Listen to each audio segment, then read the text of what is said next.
संभल उत्तर प्रदेश का प्राचीन शहर संभल आजकल काफी चर्चाओं में है।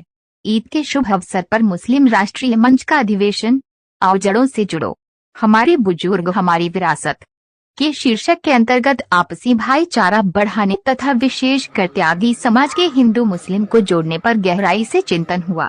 अधिवेशन का शानदार आयोजन श्री तुषारकांत एंड कंपनी के नेतृत्व में संभल हसनपुर रोड पर दिनांक 8 जून 2025 को हुआ। अधिवेशन के आयोजन में मोहम्मद यूनुस काशीपुरी तथा लताफत त्यागी ने विशेष भूमिका निभाई। श्री तुषारकांत जी मुस्लिम राष्ट्रीय मंच के राष्ट्रीय संगठन संयोजक हैं। मुस्लिम राष्ट्रीय मंच के संस्थापक तथा मार्गदर्शक गुरुवर आदरणीय इंद्रेश कुमार, मुफ्तियास मोहम्मद देवबंद, विशिष्ट अतिथि आचार्य प्रमोद कृष्ण जी कल्कीधाम संभल अधिवेशन में उपस्थित रहे। इंद्रेश कुमार जी ने उपस्थित जनों के बीच अपने व्यापक विचार रखे। इनके अलावा अधिवेशन में श्री प्रमोद कृष्ण जी कल्कीधाम संभल उपस्थित रहे तथा अपने विचारों से जनसमूह को अवगत कराया। अधिवेशन में स्थानीय तथा संभल के सम्मानित अतिथियों के अतिरिक्त मुस्लिम राष्ट्रीय मंच के दिल्ली से आए श्री मोहम्मद अफजाल जी, लखनऊ से श्री ठाकुर राजा रईस जी, मुरादाबाद से मोहम्मद मज़ाहिर खान तथा शाहनवाज अहमद खान भी अधिवेशन में उपस्थित रहे। इनके अतिरिक्त कई अन्य विशेषताएं रही जिनको यहाँ कहना जरूरी है, जैसे स्वाहारा में रहने वाले डॉक्टर जकी उर रहमान जो मुस्लिम है तथा उनके सगे भाई उदयवीर त्यागी जो आज भी गैर मुस्लिम है, लेकिन दोनों के बीच भाई भाई का प्यार बना हुआ है। ये दोनों भाइयों ने इंद्रेश कुमार जी से आशीर्वाद प्राप्त किया।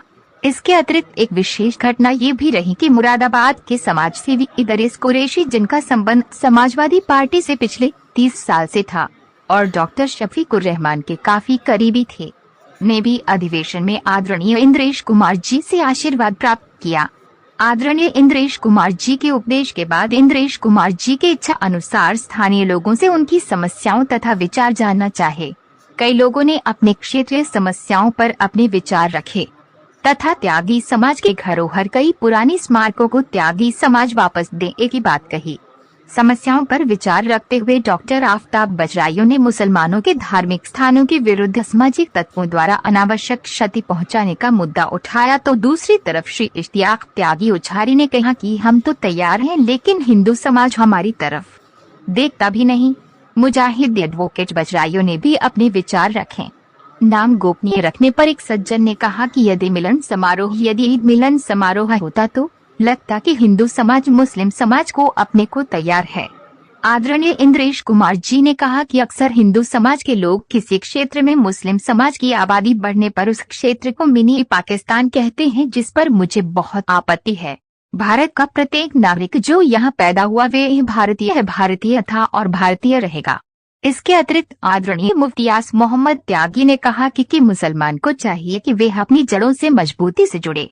हिंदुस्तान मुसलमान का भी मुल्क है। हिंदू मुस्लिम एकता के प्रतीक हिंदुस्तान में 1000 साल पहले जो मुस्लिम समाज के बुजुर्ग हैं उनसे मजबूती के साथ जुड़े। उन बुजुर्गों से हिंदू मुसलमान हर समाज के लोग जुड़े हुए हैं और उनसे वे यहाँ जुड़े रहे और अपने देश भारत के लिए हमेशा। और कहीं अगर आस मोहम्मद को सताया जाए तो राम कुमार की आंखें ये ना देखे कि ये आस मोहम्मद है। तब कहीं जाकर इस मुल्क की जड़ें मजबूत होंगी, तब कहीं जाकर ये मुल्क मजबूत होगा और हमारी जड़ें मजबूत होगी। खास तौर से मैं अपने त्यागी समाज के तमाम आए हुए मेहमानों को एक मरतबा फिर आपका शुक्रिया अदा करता हूँ। अपने मुल्क के अंदर अपनी जड़ों को मजबूत करने का आसान तरीका है, जब कहीं ऐसे प्रोग्राम हो तो अपनी जड़ों को मजबूत करने के लिए हाजिरी दिया करें और वहाँ पहुँचा करें, ताकि हमारे मुल्क की और हमारी जड़ें मजबूत हो। और जब हमारी जड़ें इंशाअल्लाह मजबूत होगी तो कोई ताकत हमारी जड़ों को नहीं ला सकती है। इसी बात के ऊपर मैं अपनी बात को खत्म करता हूं। होकर सोचा एक प्रश्न के उत्तर में, तो मैं इन सब जगह गया, मेरी आइडेंटिटी को कोई खतरा नहीं। मैं इंद्रेश कुमार था, हूं और रहूं।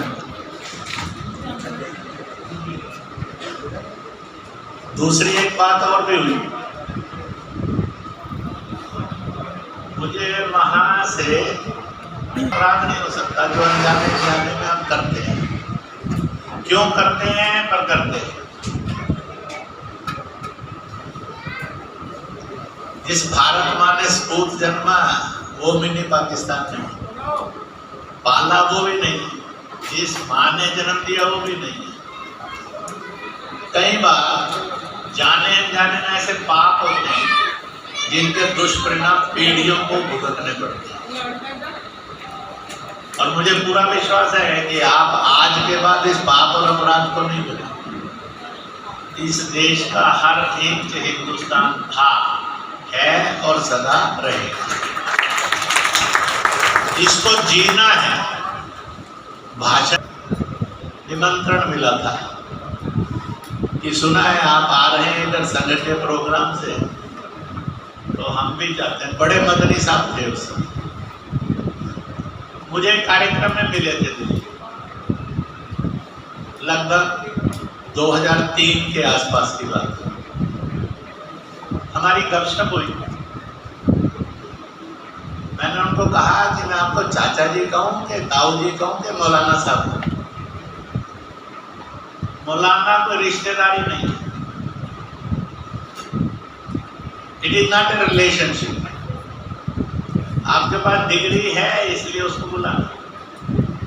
रिश्तेदारी तो चाचा ताया मामा मौसा है, तो कौन सी है? हम हिंदुस्तान के लोगों को आदत है हम दूर तक रिश्तेदारी में चले जाए। जब रिश्तेदारी भूल जाती है फिर तनाव में, हिंसा में, टकराव में और झगड़ों में जीते हैं। रिश्ते भूलने नहीं चाहिए, रिश्ते याद रखने चाहिए और मेंटेन करने चाहिए। तो मैंने कहा कि मैं आपसे उम्र पूछ लेता हूँ, अगर मेरे पिताजी से उम्र आपकी बड़ी होगी तो ताया जी कह दूँगा, छोटी होगी तो चाचा जी कह दूँगा। उन्होंने उम्र बताई। हमारे piताजी से वो 4.5 महीने बड़े बनते हैं, मैं उनको ताया जी कहता था। तो मैं वहाँ गया था, मुझे डीएम और एसपी मिलने के लिए आए। उत्तर प्रदेश पश्चिम के कुछ जिलों के लिए प्रशासनिक रिवाज है, अगर डीएम हिंदू लगाया तो एसपी मुसलमान लगाएंगे, एसपी हिंदू लगाए तो डीएम मुसलमान लगाएंगे, संतुलन बनाने का। ये अच्छा रिवाज है कि घटिया रिवाज है, सोचना चाहिए। जब मन में ये शंका है तो आप भाईचारा जिएंगे कैसे? परंतु अब प्रशासन करता है क्योंकि हालात ऐसे। तो उन्होंने कहा है कि भाई साहब वो तो एक मिनी पाकिस्तान, आप वहाँ जाएंगे कोई भी खतरा हो गया तो हम तो हेल्पलेस हो जाएंगे। आप ऐसी पर्सनैलिटी नहीं है जिसका नाम नहीं जानते, चेहरा नहीं है जिसको लोगों ने देखा नहीं, कभी टीवी पर देखते रहे। मैं वहाँ गया, हमारी बातचीत हुई। मैं फिर वो सारा मदरसा घूम कर भी आया, उनका हॉस्टल में देख रहा। सबसे छोटा क्लासरूम था जिसमें 70 बच्चे पढ़ते थे और सबसे बड़ा क्लासरूम था जिसमें 650 बच्चे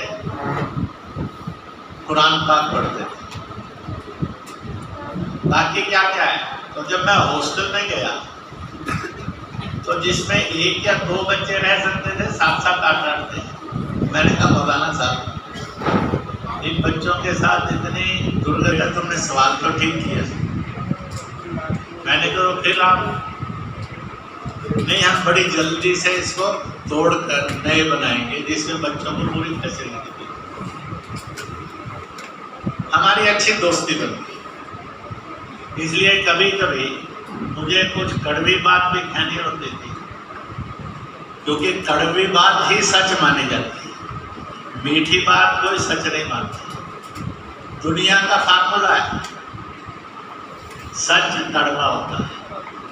अब सच की तासीर ही कड़वी है, गुस्से में बोलोगे, ऊंचे स्वर में बोलोगे तो जहर में बदल जाएगी। जो सच को ऊंची आवाज में बोलते हैं, कड़वा बनाकर बोलते हैं, उसको जहर में बदल देते हैं, वो इंसान ना सुखी रहते हैं ना घर को सुखी रहने देते हैं। इसलिए सच बोलने वालों के लिए मेरा संदेश है, सच को गुस्से की मिलावट करके। मैंने कहा ये मुझे कह रहे थे मिनी पाकिस्तान है, मैंने डिबेट की, नहीं ये हिंदुस्तान है। कह रहे थे कि नहीं भाई साहब यहाँ जन्म मानता है ये मिनी पाकिस्तान है। मैंने कहा कि नहीं ये हिंदुस्तान है, बल्कि मेरे से कोई पूछता है तो मैं तो कहता हूँ ढाका और पाकिस्तान भी कभी हिंदुस्तान होते थे, फिर कभी दोबारा हिंदुस्तान हो सकता है। तो इसलिए तो उन्होंने कहा कि हाँ ये बात तो हमारे बारे में बोली जाती है। मैंने कहा आपको ये सूट करता है कि अगर आपके इतने बड़े मदरसे और देवबंद को लोग मिनी पाकिस्तान बोलते हैं, ये आपके लिए प्रशंसा पत्र है या बदनामी का पत्र है? तो इसको सुधारिए आप। झगड़ा नहीं हुआ है, बड़े प्यार से बात